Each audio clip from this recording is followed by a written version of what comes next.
നമസ്കാരം. ന്യൂസ് 18 പൊതുവേദിയിലേക്ക് സ്വാഗതം. 4000 കോടി രൂപയുടെ വികസന പദ്ധതികൾക്കാണ് പ്രധാനമന്ത്രി നരേന്ദ്രമോദി ഉദ്ഘാടനം കുറിച്ചിരിക്കുന്നത്. കൊച്ചി ഷിപ്പ്യാർഡ് ഇന്ത്യയിലെ തന്നെ ഏറ്റവും സുപ്രധാനമായ ഒരു കേന്ദ്രമായി മാറുകയാണ്.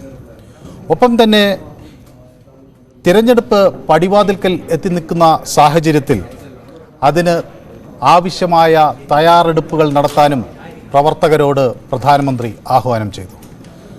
കഴിഞ്ഞ ദിവസം വിപുലമായ റോഡ് ഷോ കൊച്ചിയിൽ സംഘടിപ്പിച്ചു. ക്ഷേത്രങ്ങൾ സന്ദർശിച്ചു. മോദി തരംഗം കേരളത്തിൽ ആഞ്ഞടിക്കുകയാണ്. ഈ തെരഞ്ഞെടുപ്പിൽ അത് ഫലം കാണുമോ? ഇതാണ് ന്യൂസ് 18 പൊതുവേദി ഇന്ന് ചർച്ച ചെയ്യുന്നത്. എല്ലാവർക്കും പൊതുവേദിയിലേക്ക് സ്വാഗതം.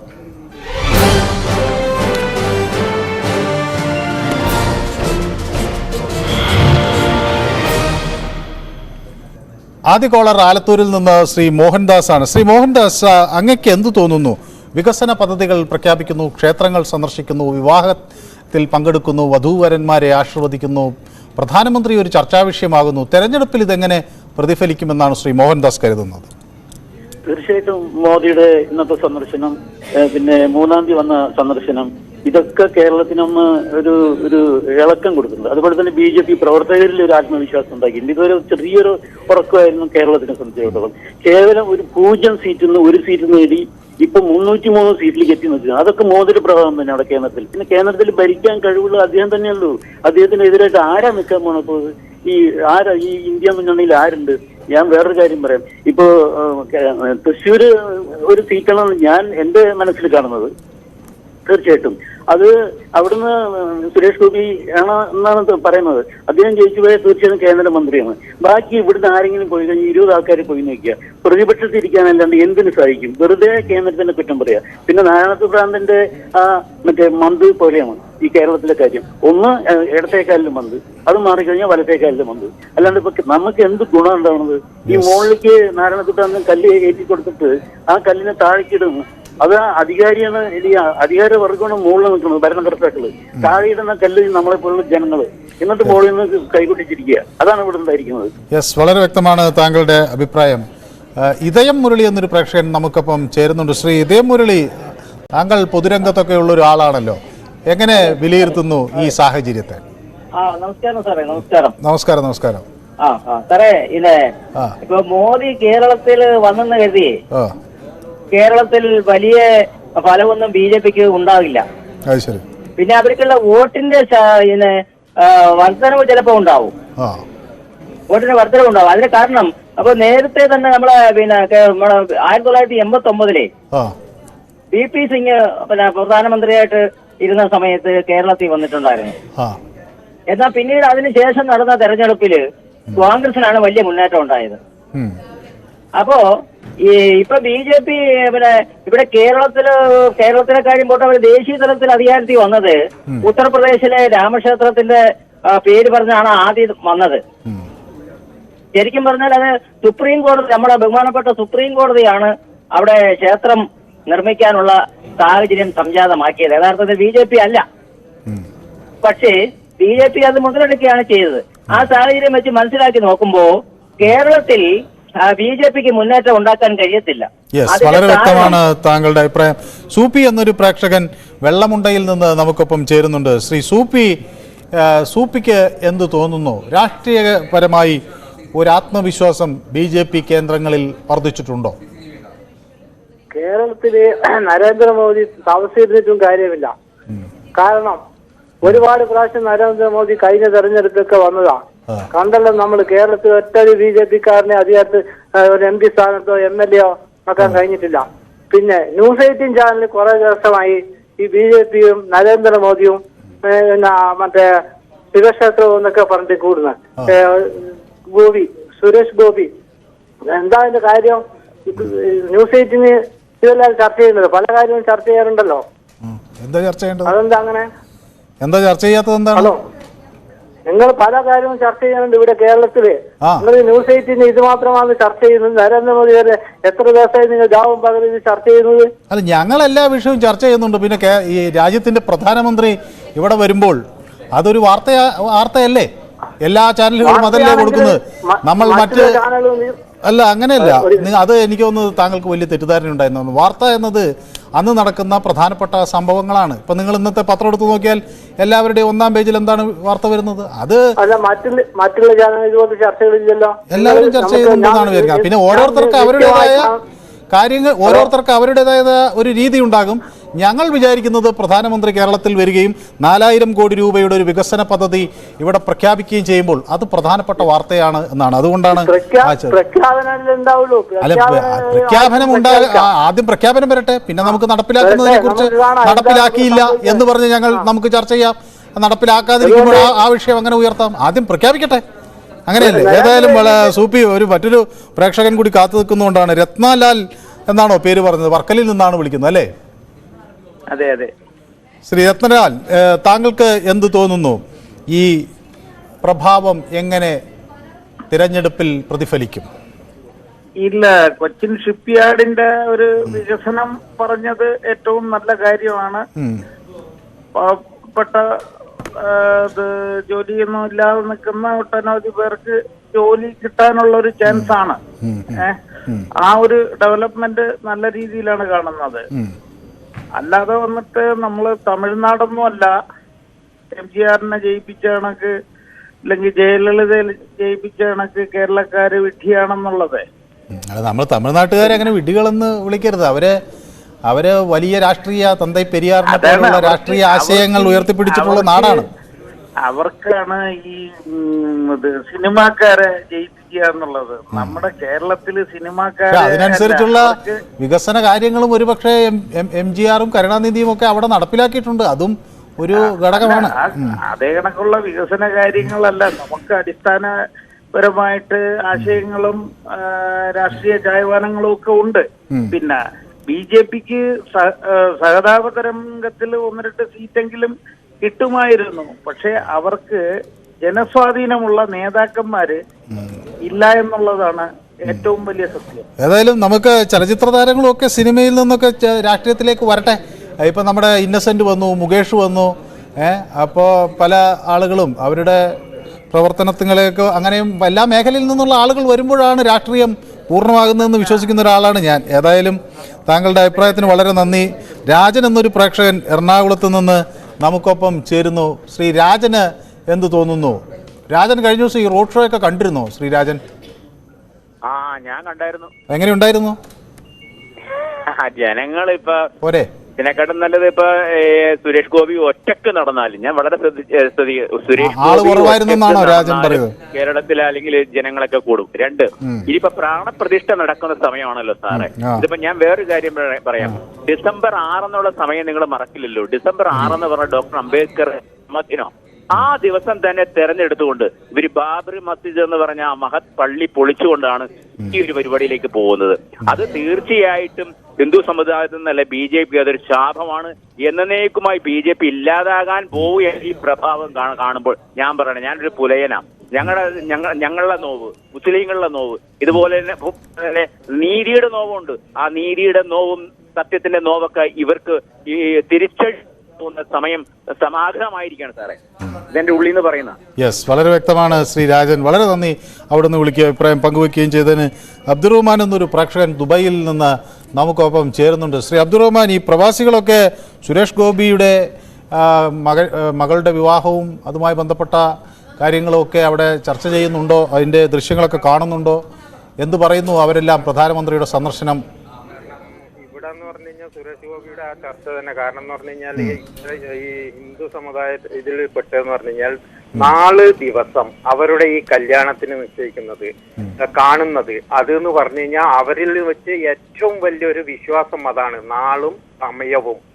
അതിനെയാണ് ഈ ഒരു ഭരണവും ഒരു മനുഷ്യൻ പോലും കേരളത്തിൽ അംഗീകരിക്കാതെ ഇന്ന് കേരളത്തിലുള്ള മൊത്തം ജില്ലകളിലുള്ള ജനങ്ങളെ ഇറക്കിക്കൊണ്ടിട്ട് കുറച്ചു പേരെ കാണിച്ചും കൊണ്ട് ഇതൊക്കെ BJP ആണ്, ഇതൊക്കെ നിറഞ്ഞു നിൽക്കുന്നു എന്ന് പറഞ്ഞിട്ട്. കാരണം അവരിന്ന് ആളെ കഴിഞ്ഞ പ്രാവശ്യം വന്നപ്പോഴും താങ്കൾ കണ്ടിട്ടുണ്ടാവില്ല, സ്റ്റീൽ കൊണ്ട് ഓരോരോ സ്ഥലത്തും വളച്ചു വെച്ചത് ഈ 2 ജില്ലയിലുള്ള ആൾക്കാരെ വേർതിരിച്ച് വെച്ചും കൊണ്ടാണ്. കാരണം മിക്സായിട്ട് അവിടെ ഇവിടെ ആവാതിരിക്കാൻ. അപ്പൊ ഈ ആൾക്കാരെ കണ്ടിട്ട് ഇതാവേണ്ട ആവശ്യമില്ല. കേരളത്തിലെന്ന് പറഞ്ഞാൽ നല്ല ബുദ്ധിയും കഴിവുമുള്ള കേരളമാണ് ജനങ്ങളാണ്. അവർക്ക് വിശ്വാസത്തിന്റെ പേരിൽ മനുഷ്യരെ കൊല്ലുന്നത് അവർക്ക് ഇഷ്ടമല്ല. അതിന് കൊല്ലാനുള്ള ഒരു വഴി ഉണ്ടാക്കാൻ വേണ്ടിയിട്ട് ഇറങ്ങിത്തിരിച്ച ഇവരെ ഒന്നും കേരളത്തിൽ അംഗീകരിക്കത്തില്ല. പിന്നെ വികസനം എന്ന് പറയുന്നത് അത് ആരുടെയും തറവാട്ട് സ്വത്തൊന്നല്ല, അവരുടെ കയ്യിൽ നിന്ന് എടുത്തു കൊടുക്കുന്നതല്ല. കേരളത്തിന്റെ അവകാശപ്പെട്ടത് അതൊക്കെ ഒരുപാട് അവിടെ പിടിച്ചു വെച്ചിട്ടുണ്ട് കൊടുക്കാതെ. 19 അവിടെ ഉണ്ടായിട്ടും ഉണ്ടാതിരിക്കുന്നുണ്ടല്ലോ. അപ്പൊ എന്ന് പറഞ്ഞാൽ കേരളത്തിൽ ഇദ്ദേഹത്തിന്റെ ഒന്നും നടക്കത്തില്ല. പക്ഷെ ഇത് നടക്കും. ഇവർ വിചാരിച്ച നടക്കുന്ന ഒരു കാര്യമാണ് ഇപ്പൊ 2 പ്രാവശ്യം വന്നപ്പോഴും കണ്ടത്. കേരളത്തിലുള്ള മൊത്തം ജില്ലയിലുള്ള വിരളിലെണ്ണാവുന്ന ജനങ്ങളെ കൊണ്ടുവന്നിട്ട് അവിടെ നിരത്തിയിട്ട് അടുത്ത ഒരു പ്രേക്ഷകൻ കൂടി കാത്തിരിക്കുന്നതുകൊണ്ടാണ് ശ്രീ അബ്ദുറഹ്മാൻ. അനിൽകുമാർ എന്നൊരു പ്രേക്ഷകൻ ബാംഗ്ലൂരിൽ നിന്നാണ് ചേരുന്നത്. ശ്രീ അനിൽകുമാറിന് എന്ത് തോന്നുന്നു? ഈ വാർത്തകളൊക്കെ പുറത്തു വരുന്നൊരു സാഹചര്യത്തിൽ എന്ത് പ്രതിഫലനങ്ങൾ അത് വരും ദിവസം രാഷ്ട്രീയ കേരളത്തിൽ ഉണ്ടാക്കുമെന്നാണ് അനിൽകുമാർ കരുതുന്നത്? കൃഷ്ണദാസ് എന്നൊരു പ്രേക്ഷകൻ കൂടി നമുക്കൊപ്പം ചേരുന്നു തിരുവനന്തപുരത്ത് നിന്ന്. കൃഷ്ണദാസ് എങ്ങനെ കാണുന്നു ഈ സംഭവ വികാസങ്ങളെ? അല്ല, BJP എന്ന് പറയുന്നത് ഒരു രാഷ്ട്രീയ പാർട്ടിയാണ്. അപ്പൊ ഹലോ, കേൾക്കുന്നു. BJP എന്ന് പറയുന്നത് ഇന്ത്യയിലെ ഒരു രാഷ്ട്രീയ പാർട്ടിയാണ്. അപ്പൊ ആ രാഷ്ട്രീയ പാർട്ടി എന്നുള്ള നിലയ്ക്ക് വോട്ട് കിട്ടിയാല് MP-മാരുണ്ടായാലേ അവരൊക്കെ രാജ്യം ഭരിക്കാൻ പറ്റൂ, ഏത് പാർട്ടിയാണെങ്കിൽ. അപ്പൊ അങ്ങനെ വരുമ്പോ അതിനു വേണ്ടി അവര് ചെയ്യുന്നതിന് ഇവിടെ മറ്റുള്ളവർ ഈ കുറ്റം പറഞ്ഞിട്ട് കാര്യം എന്താണ്? ജനങ്ങൾക്ക് ഇഷ്ടമുണ്ടെങ്കിൽ അവർ വോട്ട് ചെയ്യും, അവരധികാരത്തിൽ വരും. ഈ പറയുന്നവര് ചിന്തിക്കാനുള്ള ഒരു കാര്യം, കേവലം 2 സീറ്റിൽ നിന്നാണ് 303 മാറിയത് അല്ലേ? എന്തോ ടെലിഫോൺ പ്രശ്നത്തിൽ എന്തോ പ്രശ്നങ്ങളുണ്ടെന്ന് തോന്നുന്നു. ഏതായാലും മറ്റൊരു പ്രശ്നം കൂടി നമുക്കൊപ്പം ചേരുന്നുണ്ട്. രാഹുൽ, ചങ്ങനാശ്ശേരിയിൽ നിന്നാണ് രാഹുൽ വിളിക്കുന്നത്. ശ്രീ രാഹുലിന് എന്തോ പറയാനുണ്ട്? ഹലോ, ഞാൻ ചങ്ങനാശ്ശേരി പായിപ്പാട് നിന്നാണ് വിളിക്കുന്നത്. നിങ്ങളുടെ ചോദ്യത്തിന് പോസിറ്റീവായിട്ടുള്ള മറുപടിയാണ് എനിക്ക് തരാനുള്ളത്. മോദിയുടെ പ്രവാഹം കൊണ്ട് കേരളത്തില് നല്ല നേട്ടം ഉണ്ടാവും, സീറ്റുകൾ കിട്ടുമെന്നാണ് എന്റെ ഒരു അഭിപ്രായം. കാരണം ഇടതിനും വലതിനും ഭരിച്ച് കേരളത്തെ ഭരിച്ച് കുട്ടിച്ചോറാക്കി. ഇപ്പോഴത്തെ ഒരു അവസ്ഥ അറിയാലോ, സപ്ലൈകോയുടെ അവസ്ഥ തന്നെ ഇപ്പോഴത്തെ കേരളത്തിന്റെ നിലവിലെ അവസ്ഥ അറിയില്ല എല്ലാവർക്കും. വളരെ വ്യക്തമാണ് ശ്രീ രാഹുൽ താങ്കളുടെ അഭിപ്രായം. അനിൽകുമാർ എന്നൊരു പ്രേക്ഷകൻ കൂടി ഹരിപ്പാട് നിന്ന് നമുക്കൊപ്പം ചേരുന്നുണ്ട്. ശ്രീ അനിൽകുമാറിന് ഈ വാർത്തകൾ കേൾക്കുമ്പോൾ എന്ത് തോന്നുന്നു? മോദി പ്രഭാവം കേരളത്തിൽ ഉണ്ട് എന്ന് കരുതുന്നുണ്ടോ? സാറേ, ഇത് എനിക്ക് പറയാനുള്ളത്, ഇപ്പൊ 10 വർഷമാകുന്നു അദ്ദേഹം ഇവിടെ ഭരണത്തിൽ ഇരിക്കാൻ തുടങ്ങിയിട്ട്. ഇപ്പൊ ഞാനൊരു BJP-കാരനൊന്നും അല്ല. എന്തെങ്കിലും ഒരു അഴിമതി ആരോപണം 10 വർഷം കൊണ്ട് ഈ ഒരു ഗവൺമെന്റിനെതിരെ ഇവർക്ക് പറയാൻ സാധിച്ചിട്ടുണ്ടോ? ഒന്നുമില്ലെന്നുള്ളതാണ്. നേരെ മറിച്ച് UDF ഭരിക്കാൻ നേരത്ത് കോൺവെല്ലത്ത് അഴിമതി, 2G സ്പെക്ട്രം അഴിമതി, ഇങ്ങനെയുള്ള അഴിമതിയുടെ ഒരു കൂമ്പാരമായിരുന്നു. പിന്നെ കേരളത്തിൽ BJP ജയിക്കാൻ ഇതിനു മുമ്പേ ജയിക്കേണ്ടതാ. ഈ ഇടത് വലത് മുന്നണികള് അവര് വോട്ട് അങ്ങോട്ടും ഇങ്ങോട്ടും മറിച്ച് കൊടുത്തിട്ടാണ് ഇവിടുത്തെ BJP സ്ഥാനാർത്ഥികളെ, പല സ്ഥാനാർത്ഥികളെ ഇവിടെ തോപ്പിച്ചിട്ടുള്ളത്. ക്രോസ് വോട്ടിംഗ് നടത്തുന്നു എന്നാണ് നിങ്ങളുടെ ആരോപണം അല്ലേ? 100% സാറേ. പാലക്കാട് EM ശ്രീധരൻ ജയിക്കേണ്ടതാ, അവിടെ അദ്ദേഹം തോറ്റ എവിടാ? 40 വർഷക്കാലമായിട്ട് CPM ഭരിക്കുന്ന പഞ്ചായത്ത് എണ്ണിയപ്പോഴാണ് അവിടെ ഷാദി പറമ്പിൽ അവിടെ ജയിക്കുന്നത്. ഏതായാലും ഒരു ചെറിയ ഇടവേള അനിവാര്യമായതുകൊണ്ടാണ് ശ്രീ അനിൽകുമാർ. വളരെ വ്യക്തമാണ് താങ്കളുടെ അഭിപ്രായം. പൊതുവേദി ഒരു ചെറിയ ഇടവേളയിലേക്ക് പെട്ടെന്ന് മടങ്ങി വരാം.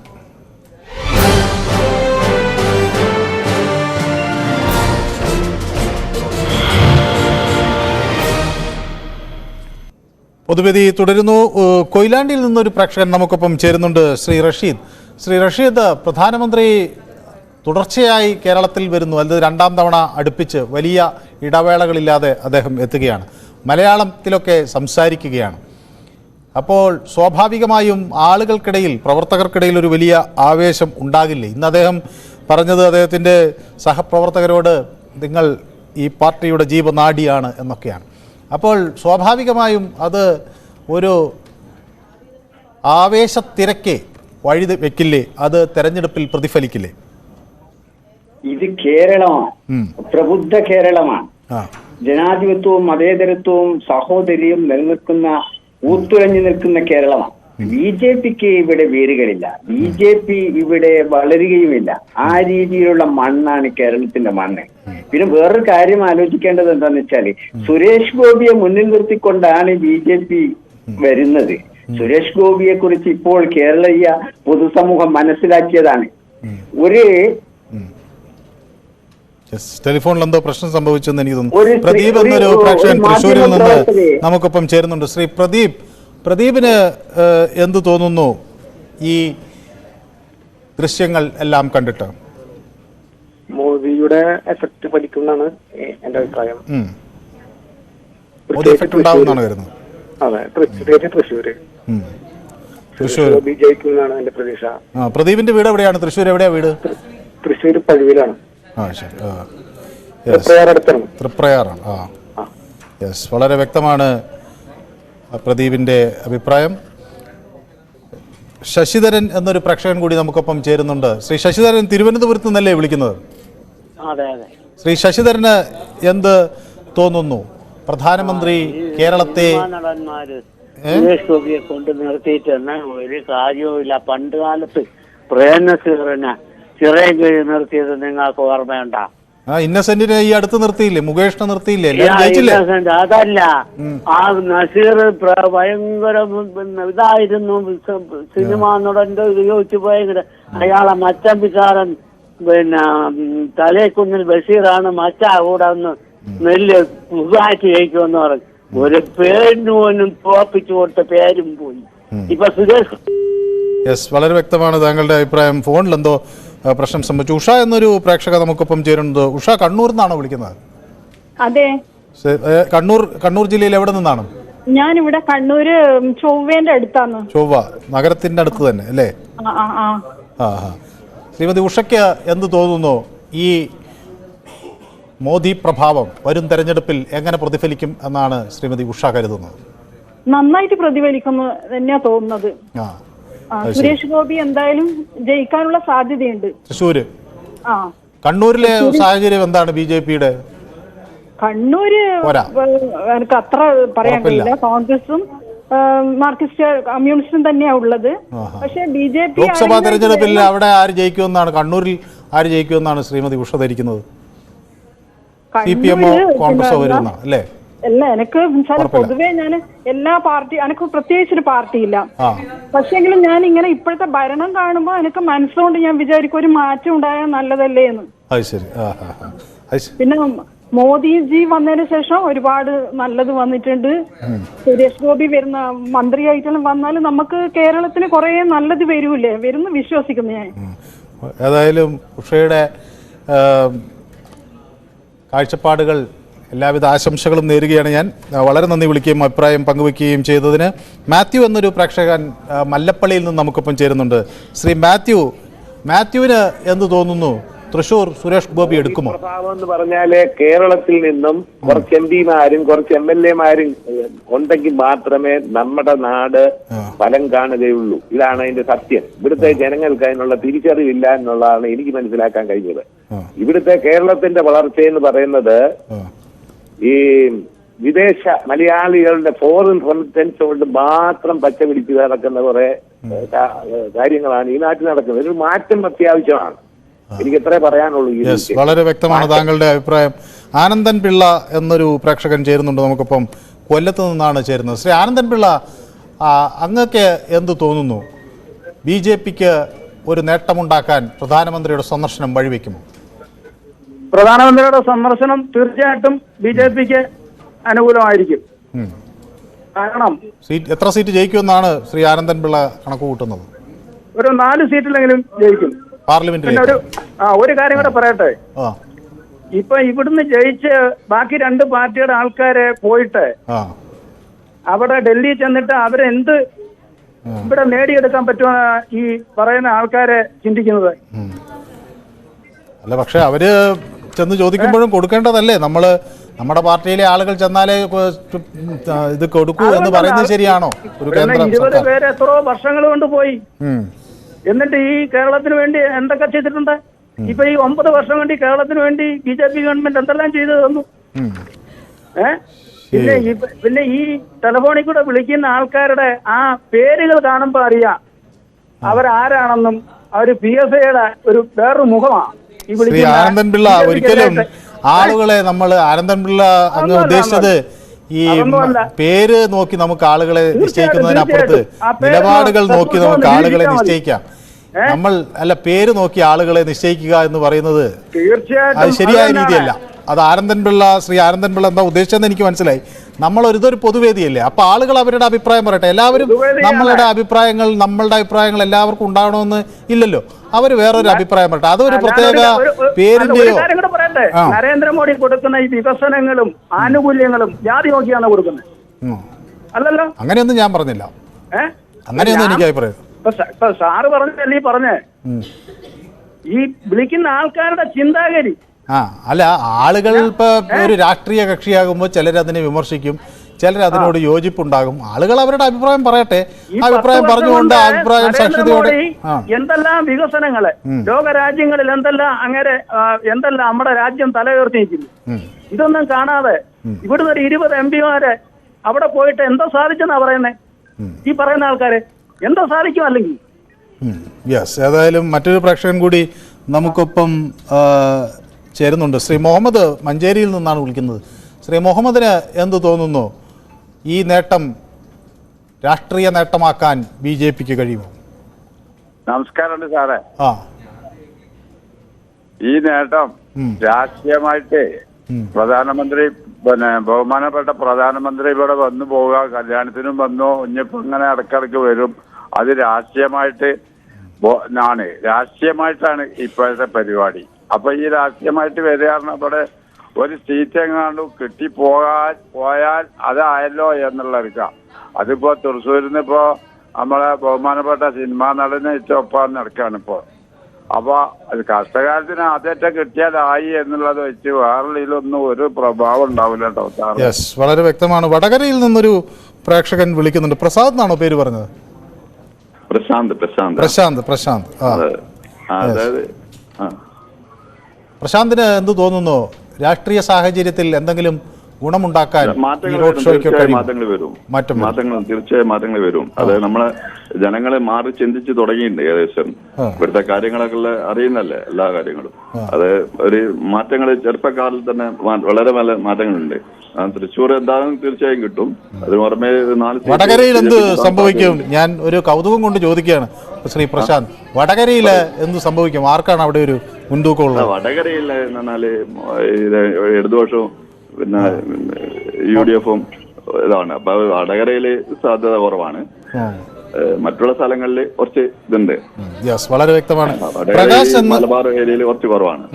ഇത് അങ്ങോട്ടും ഇങ്ങോട്ടും ഇട്ട് കളിക്കല് മാത്രമേ ഉള്ളൂ. ബാക്കിയുള്ളവര് വിഡ്ഢികളാണ് ജനങ്ങൾ, സാധാരണങ്ങൾ. വളരെ വ്യക്തമാണ്. പ്രകാശ് എന്നൊരു പ്രേക്ഷകൻ കൂടി നമുക്കൊപ്പം ചേരുന്നുണ്ട്. ശ്രീ പ്രകാശ്, തിരുവനന്തപുരം ജില്ലയിൽ എവിടെ നിന്നാണ് വിളിക്കുന്നത്? ഈ എന്ത് തോന്നുന്നു ശ്രീ പ്രകാശിന്, ഒരു പാർലമെന്റ് അംഗം BJPക്ക് ഉണ്ടാകുമോ? പ്രകാശ്, ഉണ്ടാവണം എന്നുള്ളതാണ് എന്റെ വളരെ വ്യക്തമായ ഒരു കാഴ്ചപ്പാട്. കാര്യം വേറെ ഒന്നുമല്ല, ഒരാള് എന്തായിരുന്നാലും 2024 എന്തായിരുന്നാലും ഈ ഗവൺമെന്റ് തന്നെയാണ് കണ്ടിന്യൂ ചെയ്യാൻ പോകുന്നത്. അപ്പോ എന്ത് പറയാ, നമ്മളിവിടെ ഒരു പാർലമെന്റ് അംഗം ഉണ്ടായിരുന്നാൽ മന്ത്രിയാവും. അതിന്റെ ഗുണം നമുക്ക് എന്തായാലും നമ്മളെ കേരളത്തിനുണ്ടാവും എന്നുള്ളതാണ് എന്റെ കാഴ്ചപ്പാട്. വളരെ വ്യക്തമാണ്. ഒരു അഭിപ്രായം പറയാം. നിങ്ങളുടെ രാവിലെ മുതൽ ഞാൻ നിങ്ങളുടെ ചാനൽ കണ്ടുപിടിക്കുകയായിരുന്നു. പിന്നെ മോഹൻലാലിന് മറ്റേ പ്രധാനമന്ത്രി അക്ഷതം കൈമാറുമ്പോഴത്തേക്കും അവിടെ തീരെയാണ് മമ്മൂട്ടിക്ക് കൊടുക്കുന്നതും കൂടെ ഒന്ന് കാണിക്കാമായിരുന്നു എന്നുള്ളത് സങ്കടം കൂടെ തന്നെ എനിക്ക്. അത് പൂ കൊടുക്കുന്നതാണ്. ഞാൻ എന്തായാലും അത് ഒന്ന് ചെക്ക് ചെയ്തിട്ട് ഞാൻ പറയാം.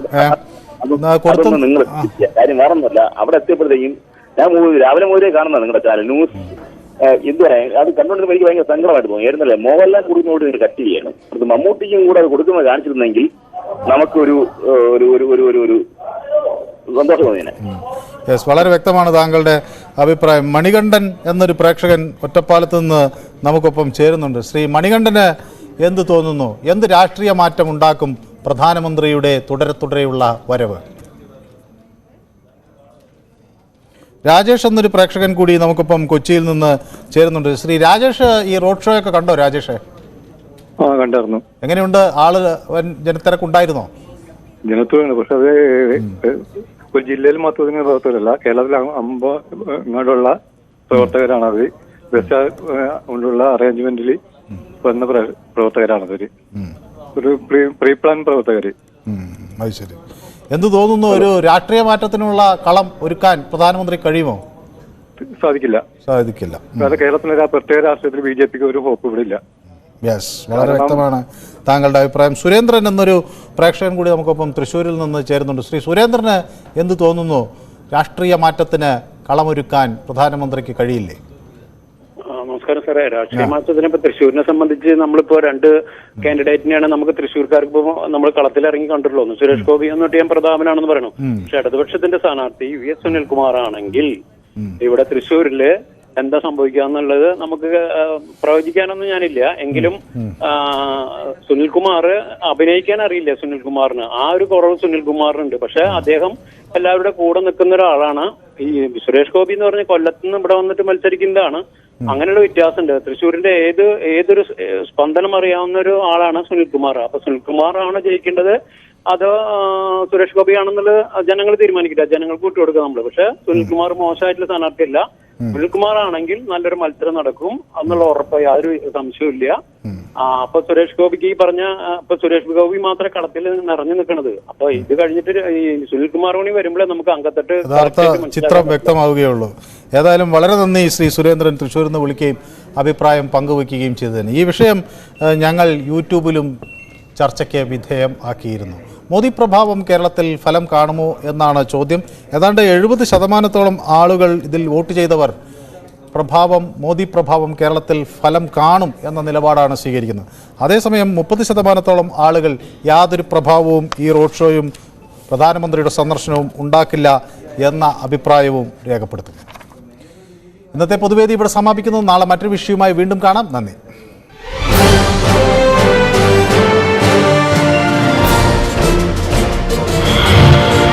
ഈ പരിപാടി